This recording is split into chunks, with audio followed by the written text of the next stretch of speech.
Donnie and Dolly. The team is supported by ableauctions.ca. Closing your business? We can help.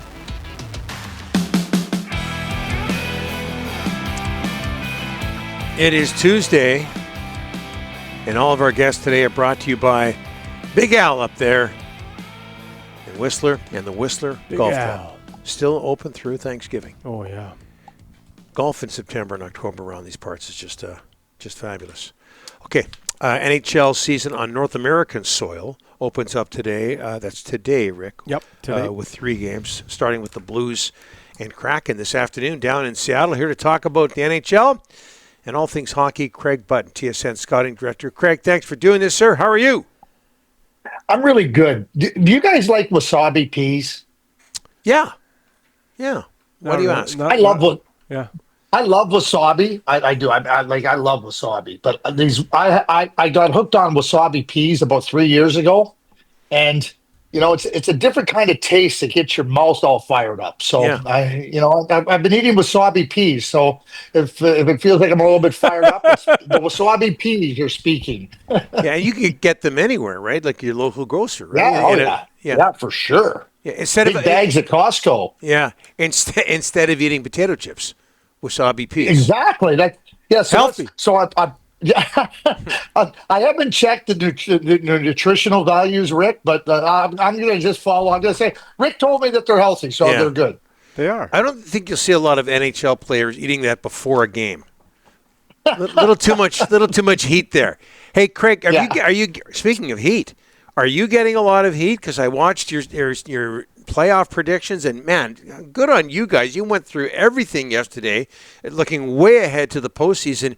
You had the Canucks losing out in the second round to Edmonton again. I can't imagine. Have you been hearing it? I haven't checked it. Have you been hearing it from Canuck fans?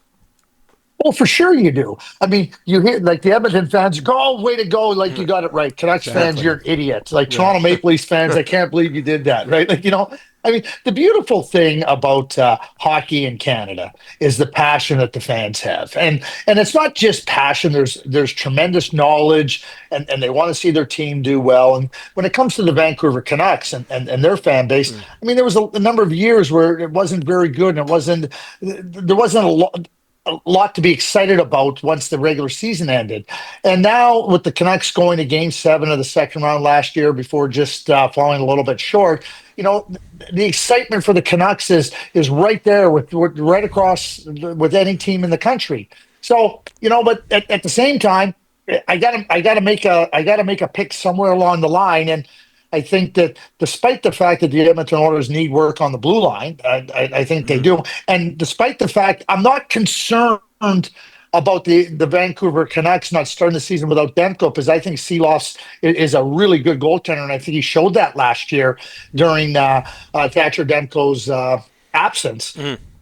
Somewhere along, I think the 97-29 duo up in Edmonton just kind of gives it a nudge in their direction for me. And for Canuck fans, we should mention that Craig picked the Oilers to win the Stanley Cup. So this is the Canucks losing to the eventual Stanley Cup champion versus the finalist last year. Are the Oilers, in what ways, Craig, do you think, because obviously you think they're going to take a leap, in what ways do you think they're a better team?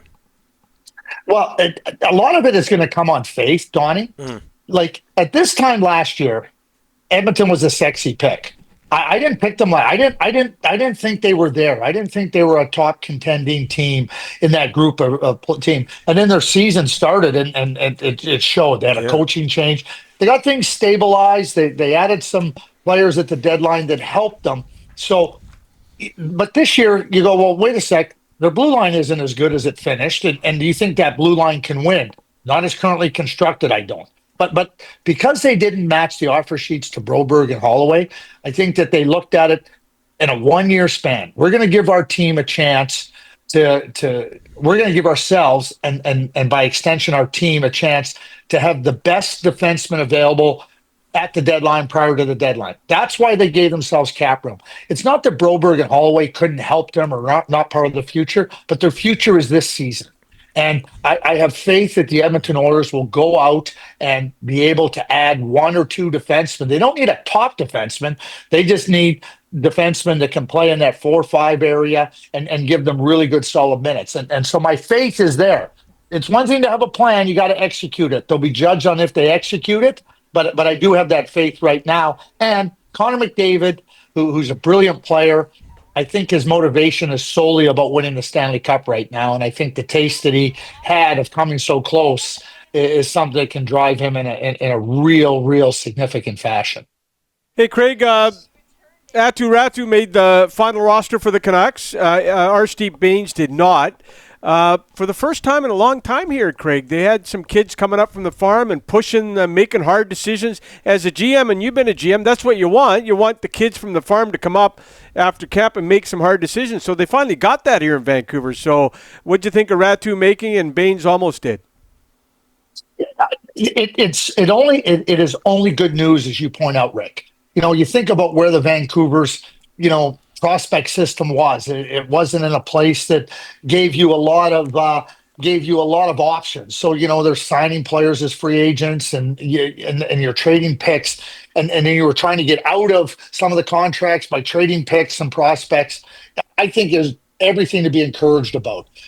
Certainly Raty comes over in the deal for Horvat. I think that he can play, and he can in the situation they're asking him to play in. I think it's a really good fit for him. I mean, you got JT Miller, you got Pettersson in your top two line center spots, and I think Aatu can do it. Arshdeep Bains, he was a free agent signing. That's really good. We can't Lekaramaki, who's down in Abbotsford, he'll only develop. Tommy Vilander next year very well could be competing for a spot on the blue line. You look at the other Pettersson, the defenseman Pettersson. I think there's lots to be excited about if you're looking at the prospect group of the Vancouver Canucks. And you want internal competition, but you also need it for your cap. You need younger players on entry-level contracts to be able to come in and produce at a good. They don't have to produce at a significant level, but they got to be able to come in and produce and help you. And I think the Vancouver Canucks with their younger players are in that spot right now, which is good all the way around any way you look at it. Hey, Craig, I want to ask you about two teams, and San Jose and Chicago. A lot of losing lately. Which one of these two are going to make the bigger leap up the standings? I'm looking at Chicago's roster of practice today. Mikheyev, Craig, is on the top line with Bedard and Teravainen. So what the heck is he doing on the top line in Chicago? But out of those two teams, who's going to make the most progress this year?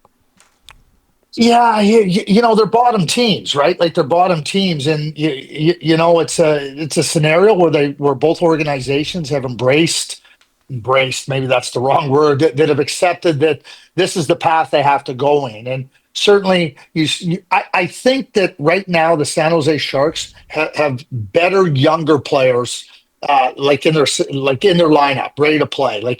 We know that Will Smith and Macklin Celebrini, but William Eklund is there. There's some other younger players. The younger players, like top end in Chicago, aren't there yet. They're not there yet. So you're forced to put in some players to try to give Connor Bedard a little bit of help, but I'm not sure who has the better chance to move forward. If you were asking me that, and again, like goaltending, like you look at the blue line, there's injuries in San Jose. There's some players in Chicago. There's a new coach in San Jose.